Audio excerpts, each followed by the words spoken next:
அதிமுகவில் அடுத்தடுத்து நடந்துகிட்டு இருக்கிற திருப்பங்களுக்கு மத்தியில ஒரு நிகழ்வு நடந்திருக்கு. அது சசிகலா அவர்களின் கட்டுப்பாட்டில் இயங்கிட்டு வர்ற தனியார் தொலைக்காட்சியோட 24வது ஆண்டு துவக்க விழாவுக்கு ஓ பன்னீர்செல்வம் அவர்கள் வாழ்த்து தெரிவிச்சிருக்கிறது தான். 23 ஆண்டு காலம் உழைத்திருக்கின்ற தொலைக்காட்சியினுடைய அனைத்து நிலையில் பணியாற்றி கொண்டிருக்கின்ற அனைத்து பணியாளர்களுக்கும் என்னுடைய இதயபூர்வமான வாழ்த்துக்களை தெரிவித்துக் கொள்கிறேன்.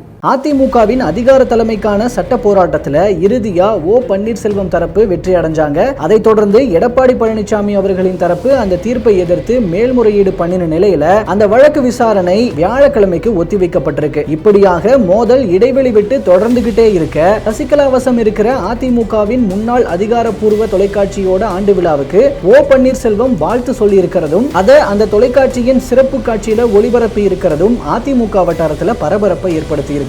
ஓபிஎஸ் அவர்களின் இந்த வாழ்த்து சசிகலா மற்றும் தினகரனுடனான இணைவின் அழுத்தமான அறிகுறியான்ற பேச்சுக்களையும் அரசியல் வட்டாரத்தில் வளர்த்து விட்டிருக்கு. இதுக்கு முன்னாடியே செய்தியாளர் சந்திப்புல சசிகலா மற்றும் தினகரன் ஆகியோர் அதிமுகவோட ஒன்றிணைஞ்சு செயல்படணும்னு வெளிப்படையாகவே தெரிவிச்சிருந்தாரு ஓ பன்னீர்செல்வம். இந்த இணைப்பு அனைத்து இந்திய அன்னார முன்னேற்ற கழகத்தில் இருக்கின்ற 1.5 கோடி தொண்டருடைய எண்ணமாக இருக்கிறது, பொதுமக்களுடைய எண்ணமாகவும் இருக்கிறது.